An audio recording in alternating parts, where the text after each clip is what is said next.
todas, olá a todos, olá a todes.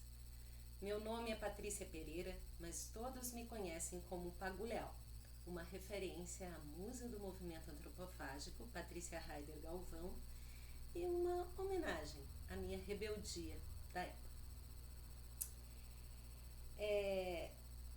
Eu queria contar uma coisa antes da gente começar, que há um vídeo de maior qualidade de imagem e som, com igual conteúdo hospedado aqui nesse mesmo canal. Além da qualidade superior de som e luz, nele apenas e tão somente pequenos cortes que impedem a cláusula de plano sequência que veio com o edital. Então, se você quiser ver esse material mais bem produzido, com uma captação de som de maior qualidade, você pode ir para o Vivência Azul. Se não, segue aqui comigo. Eu sou atriz, dramaturga, diretora, produtora cultural e produtora de conteúdo para a internet. Eu estou em Curitiba há 30 anos, sendo 29 dedicados à formação, ao estudo e ao meu desenvolvimento como uma profissional das diversas áreas das artes cênicas. Em Joinville, ainda na adolescência, eu fundei com outros estudantes e sob a tutela de dois grandes professores, Edio Soares na arte e Alphonse Gossen na filosofia, um grupo de teatro estudantil chamado Quimeras. Com o Quimeras nós montamos Bailei na Curva e ficamos viajando por 2 anos com essa peça. Isso era 1992. Logo depois disso eu vim estudar em Curitiba e tinha um plano infalível. Eu faria e fiz Ciências Sociais de manhã, Artes Cênicas, licenciatura à tarde e tudo que eu conseguisse fazer à noite. Dava tempo para tudo, até que não deu mais tempo. Eu era muito envolvida nessa época nas políticas estudantis e participava dos DCEs das 2 universidades, das 2 faculdades. Nessa época, eu, representando os alunos da FAP, fui conversar com o então secretário da Educação, Adail Passos, sobre a tão esperada unificação das universidades estaduais do Paraná. Isso aconteceu muitos anos depois, no que agora é a Unespar. Nessa mesma época, eu fui trabalhar com um diretor de São Paulo chamado Abelardo Figueiredo. E com ele eu trabalhei por muitos anos e viajei muito. Aí eu tranquei os 2 cursos e fui atrás de palcos e papéis. Aqui tem uma história curiosa de começo de carreira que eu adoro contar. Com o Abelardo, eu fiz o show de reinauguração da estação Júlio Prestes em São Paulo. Eu cantei com Demônios da Garoa, Saudosa Maloca, vestida com um vestido que tinha sido da Dalva de Oliveira. Estava louca para contar essa história. Eu só voltei à faculdade para terminar minha formação em 2003, quando de alguma maneira eu já sobrevivia profissionalmente. E aí eu voltei não para as ciências sociais nem para as artes cênicas e fui para a filosofia. Então, em 2007, eu me formei bacharel e licenciada em filosofia pela Universidade Federal do Paraná. E para o espanto de todos, inclusive dos professores, a minha área de interesse, a minha área de pesquisa não foi para a estética da arte, mas sim para a filosofia analítica da linguagem, teoria sobre o sentido e significação. Para uma dramaturga como eu, isso faz muito sentido. Eu estava interessada nos modos com que falamos do mundo. Já durante a faculdade, lá em 2003, a pedidos, eu comecei a treinar algumas pessoas para suas palestras, para suas aulas, uma espécie de aula de oratória que mais tarde eu renomeei como performance comunicativa. Então eu pegava algumas coisas, alguns conceitos, da retórica, da oratória, que vinham da filosofia, os exercícios e as práticas de teatro e ajudava quem precisava, faço isso até hoje, a melhorar o seu discurso, a torná-lo mais assertivo. Uma coach de oratória, antes que esse termo tivesse virado uma piada. No teatro, eu sempre me senti tipo uma loba solitária. Meus vínculos eram muito mais com os diretores, com as obras, do que propriamente com um grupo configurado assim como tal. Entenda, eu pessoalmente adoro os grupos, adoro trabalhar em grupo, adoro acompanhar o crescimento de vários deles. Mas como na minha carreira de atriz eu sempre desempenhei outras funções que não no teatro, como locutora, dublagem, apresentadora, tive um programa de humor na RPC, no qual era roteirista, eu nunca pude fidelizar um grupo. Essa posição de autônoma, de totalmente autônoma na arte, foi mais uma intuição ou algo que a sobrevivência como autônoma me levou. Mas, de certa maneira, eu sempre trabalhei com o mesmo grupo de pessoas, né? E continuo trabalhando. Em 2004, eu estreiei o meu primeiro texto profissional de teatro, Edifício Amor, lá no São Lourenço. Assim, a minha primeira peça assinada e meu primeiro texto assinado, minha primeira direção assinados no programa. O Difícil Amor é o texto mais encenado, já teve 2 montagens, é um texto que muitas escolas pedem para ler porque tem muitos personagens e ele é um marco na minha vida. Eu assumia a minha voz autoral e assumia a direção, coisa que até hoje eu me sinto um pouco insegura, mas conversando com outros diretores eu entendi que esse é um sentimento normal que permeia a direção. Nessa peça eu dirigi em 2004 a pessoa que tinha mais me dirigido, que era o Edson Bueno, um grande diretor de Curitiba, e eu sinto mesmo que a partir daí eu me tornei mais autêntica, produtiva e realizada.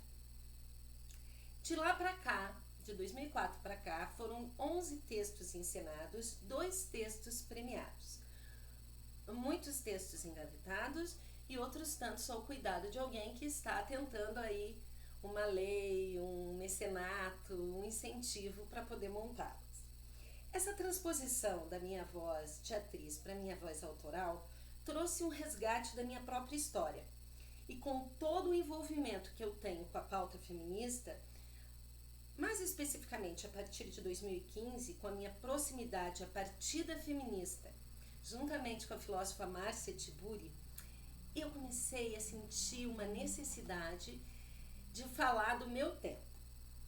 A filosofia, os conceitos filosóficos sempre permearam as proposições dos meus trabalhos, mas agora havia um recorte, havia um viés mais detalhado, uma lupa que nem precisava ser tão potente, afinal eram as pautas, né, eram as discussões que estavam acontecendo, né, nessa retomada do feminismo.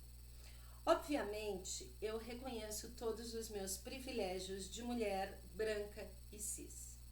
A maternidade também colaborou muito em 2012 para minha mudança de foco.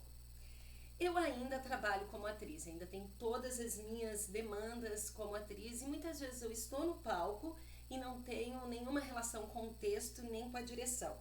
Eu ainda trabalho com publicidade, mas as minhas questões autorais estão cada vez mais evidenciadas. Eu gosto, quero, me esforço muito, procuro realmente entender as burocracias, as leis, para que o meu trabalho autoral seja, assim, a minha carreira autoral esteja em primeiro lugar.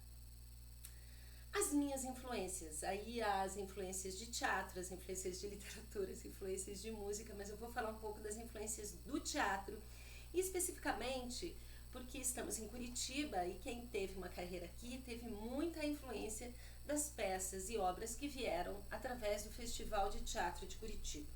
Eu moro a poucos passos do Guaíra, então além de ver artistas, encenações e textos, eu ainda participei de muitos workshops e debates que falavam um pouco desse fazer artístico, dos temas, né, da arte e da dramaturgia. Então eu vou citar algumas das influências que eu lembro e que eu assisti no festival. Então eu acho que a minha geração é muito influenciada pelo trabalho do Antunes Filho, pelo trabalho do Grupo Galpão, desde o histórico Romeu e Julieta, Gerald Thomas, Lepage, Afluentes do Rio Ota, agora eu não vou lembrar quem que dirigiu, que também foi uma peça que me impactou muito. O grupo, outro grupo mineiro, o grupo Espanca. E aí eu tenho que falar de uma grande influência, de uma grande figura, né, que eu procuro sempre acompanhar o trabalho, que é Grace Passot, que também, como eu, é atriz e dramaturga. O grupo mineiro Espanca também vi desde o primeiro espetáculo, né, é esse da Grace, eu estou me repetindo um pouco aqui, e o grupo Hiato, de São Paulo, há pouco tempo também me influenciou muito. Como eu não sou formada pela FAP, infelizmente pela Unespar, né? Quem sabe um dia ainda volte a fazer a licenciatura. Então, essa coisa da minha influência e da minha formação de atriz foi muito se dando por esses caminhos, né? Pelo privilégio de ter o festival de teatro e, em especial, também pelo convívio com atrizes de outras gerações e que foram minhas mentoras. Aqui é minha homenagem, meu amor profundo pela Rosana Staves e pela Raquel Rizzo, que são as minhas mentoras. Os meus cursos, os cursos, além da minha formação em filosofia, os cursos relacionados ao teatro, que eu posso lembrar que foram bem significativos para mim, foram a Peta Lilly e o David Glass, dois meninos ingleses incríveis que possuem uma escola em Londres, a Rosseu Infante e o Fábio Tavares, com a técnica de Alexander, o Flávio de Souza na dramaturgia infanto-juvenil e o SESC, o Núcleo SESC de Dramaturgia, do qual eu participei acho que uns 2, 3 anos. É isso que eu lembro agora. Outra influência, e na verdade que é uma história que eu gosto muito de contar, que eu me sinto muito privilegiada, uma influência ou uma sorte, na verdade um presente do universo, foi ter hospedado, convivido e trocado algumas impressões de vida com a performer Marina Abramovic. Por uma série de coincidências e pessoas que nós conhecíamos, eu e meu marido em Nova York, nós acabamos hospedando ela em Curitiba. E entre algumas coisas que ela me falou e que foram muito marcantes, eu pude ver como uma grande artista é também uma mulher de negócios. A quantidade de trabalho e demanda que ela tinha me inspirou para trabalhar cada vez mais. Os grupos e pessoas com quem eu desenvolvi trabalho, isso é importante dizer, porque até agora eu falei de muita gente, né? Mas eu quero dar em especial atenção a todos esses diretores e grupos e companhias dos quais eu participei. Rainha de Duas Cabeças, com o César Almeida, e aqui o destaque é o Hamlet Trash, uma peça que nós fazíamos com grande alcance, uma comédia muito engraçada. Ao grupo Delírio, com a pessoa do Edson Bueno, que primeiro me dirigiu, depois eu dirigi, e depois dirigimos juntos um texto meu, uma adaptação, né, a Vênus das Peles, e ele também dividiu o palco comigo como ator. A Confraria Cênica, né, a Silvia Monteiro e o Pazello, a Silvia Monteiro diretora, dirigiu fora da confraria 2 outros textos meus. O Rafael Camargo, que eu também tenho essa parceria de encenação e dramaturgia. Acho que contemplei a todos os grupos. E tem uma pessoa que eu preciso falar. Eu tenho um privilégio de acompanhar a trajetória e a carreira de um grande artista visual, que é o meu companheiro Cleverson Oliveira. O Cleverson é o meu cenógrafo oficial há muitos anos, talentosíssimo, com grandes indicações a prêmio, e com ele eu produzi um livro sobre a trajetória dele de Nova York até Curitiba, em 2015, isso, o livro chama Além da Superfície. Em março, vamos à pandemia, em março de 2020, aos 45 anos de idade, eu havia alcançado o melhor momento da minha carreira e eu sabia disso. Eu estava empregada na produção oficial do Guaíra, com estreia marcada para a abertura do festival. O texto era um texto incrível. Everybody, do americano Jacob Stickens, em português, todo mundo. A direção era do diretor fodástico de peças fodásticas, Rodrigo Portela, e que apesar das 8 horas de ensaio diárias, conduzia o trabalho com muita camaradagem, com muito carinho, com muita precisão. Além dele, do Rodrigo, Beto Bruel, Fernando Marés nos cenários, eu estava com 11 atores muito talentosos, pessoas com quem eu já tinha trabalhado, outras que eu não tinha trabalhado e com as quais eu estabeleci um grande vínculo. Em março de 2020, eu havia acabado de fazer a coordenação, a curadoria de uma mostra de performance urbana em Curitiba chamada Mulheres e Arte Cidade. Ali, na primeira semana de março, antes de tudo parar, nós fizemos pela cidade 5 performances incríveis com artistas maravilhosas. E pelo convívio estreito, pensava eu em também utilizar dessa linguagem. Em março de 2020, eu dava aula de ética profissional na Academia de Artes Cênicas Cena 1 e eu começava a ter muitos pedidos de cursos e atendimentos individuais. Ai, me afoguei.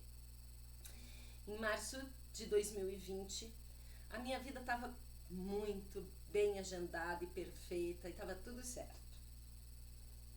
Até que naquela sexta-feira 13, março, foi esse o marco da minha vida pandêmico. Aí começou o meu isolamento. Na sexta-feira 13 de março de 2020, toda essa coisa aí para... Ok, não foi só pra mim, eu entendo.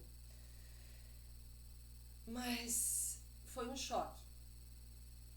Ter uma estreia tão esperada, uma peça tão ensaiada, suspensa indefinidamente. Essa coisa de não estrear, de ter esse grande esforço físico e mental simplesmente parado e suspenso, me deu um grande buraco, uma grande frustração. Eu enchi de comida, medo e um tiquinho de depressão.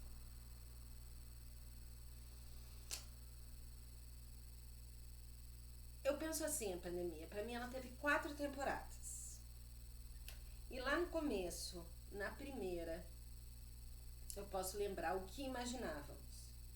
E mesmo sendo muito pessimistas, mesmo sendo muito fatalistas, nada nos preparou para o que viria.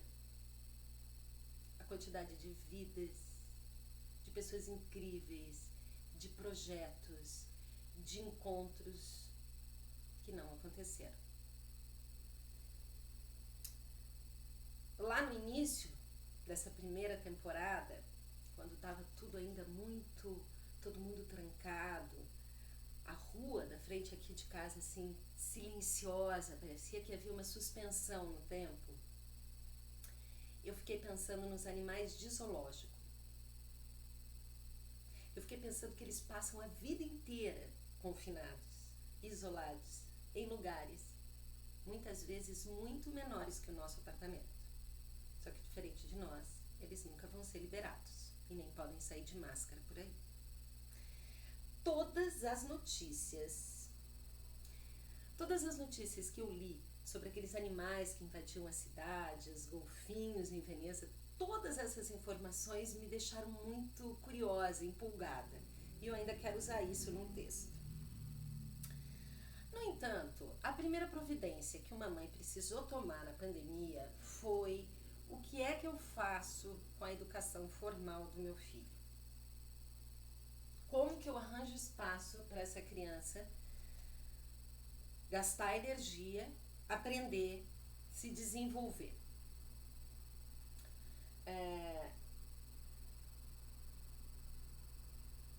Aqui, vou achar de novo aqui. Perdi o fio da meada, mas já achei. E eu acho que principalmente como dava lugar a uma rotina de estudos. Então, eu e minha família, eu, Cleverson e Ravi, nos mudamos temporariamente para a praia. E ainda como não havia muita definição da escola, a gente já começou a estudar pelo Google Earth e com os insetos do quintal a gente começou a estudar biologia. Logo que começou as aulas online, a gente viu que não ia dar certo que aquilo não dava. Aquilo era um barulho infernal e eu achava injusto colocar um fone de ouvido no meu filho só para eu não ouvir o barulho das outras crianças. Ele passava a aula inteira com a mão levantada, aquilo era uma tortura. Então eu conversei com a coordenadora e pedi que ela deixasse que eu assumisse a educação.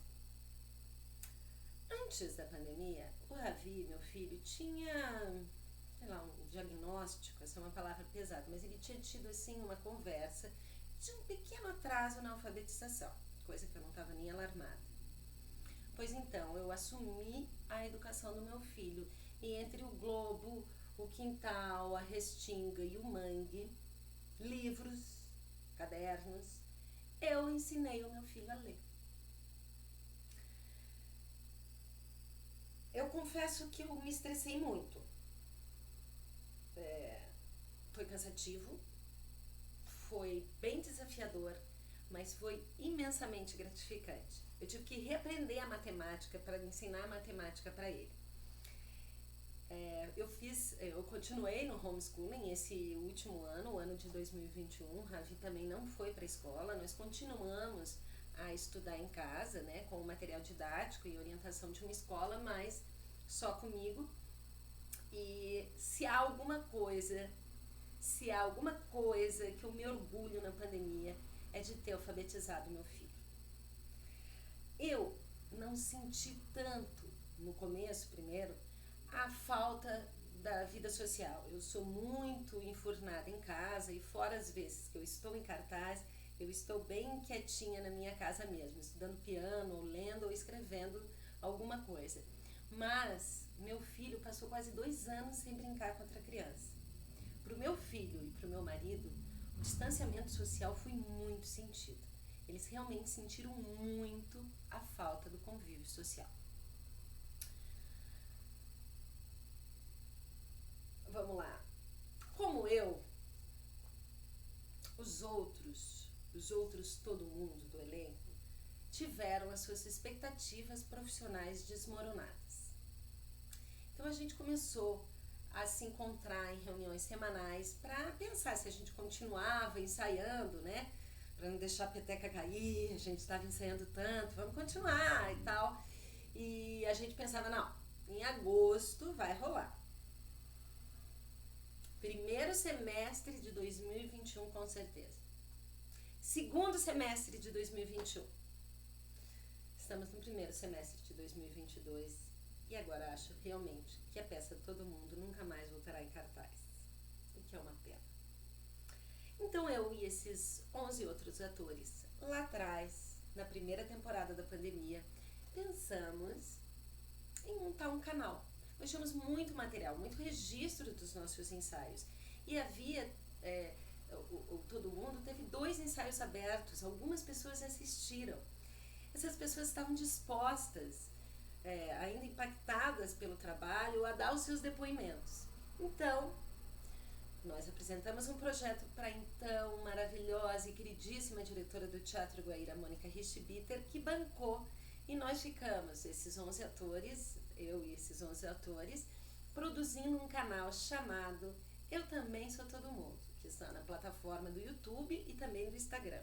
E nele nós produzimos 54 vídeos autorais, tanto com material, com registro da peça, como depoimentos da equipe criativa e pequenos vídeos de 10 a 15 minutos sobre os eixos temáticos da peça, que eram morte, família, amigos, coisas e amor.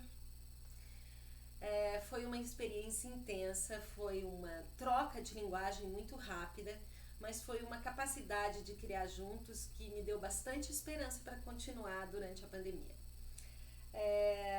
Desapareceu aqui, vamos achar aqui. Aqui, ó. Durante a pandemia, eu também fiz muitos editais. Cadê? já vou falar dos editais. Eu vou falar antes que estávamos... durante a pandemia eu fiz uma coisa incrível. Eu fiz um podcast com a Bife Seco Companhia de Teatro, a companhia que eu sempre namorei, sempre quis trabalhar, né? O Dimes é o diretor e roteirista, e nós, substituindo aquilo que seria um espetáculo no Novelas Curitibanas em 2020, ele criou, roteirizou, eu trabalhei como atriz, o podcast País do Futuro 2024, a mais longa podsérie de ficção brasileira, mais longa e profissional podsérie de ficção. E já estamos ensaiando a próxima, tamanho sucesso. Eu também continuei dando aulas de oratória e performance comunicativa, agora muito mais voltada para essa relação aqui, a relação das pessoas com as suas câmeras, com os seus celulares, né? Como falar, como produzir vídeos com mais rapidez. E aí, além da oratória e da performance comunicativa, eu atendia diversos outros públicos. Eu consegui, através do recurso online, a ter grupos de pessoas longe daqui. Então, eu atendi desde publicitários a pessoas da saúde, fisioterapeutas, psicólogos e pessoas das vendas. Os meus coaches. Também participei de muitos editais. Aí veio o edital, vou deixar reta aqui, ó. Eu participei de muitos editais. Um edital que alguns deram certo, outros não deram certo, né? O edital Trajetórias deu certo. Alguns não deram. Eu acredito, futuro. O que é o futuro? Futuro pós-pandêmico.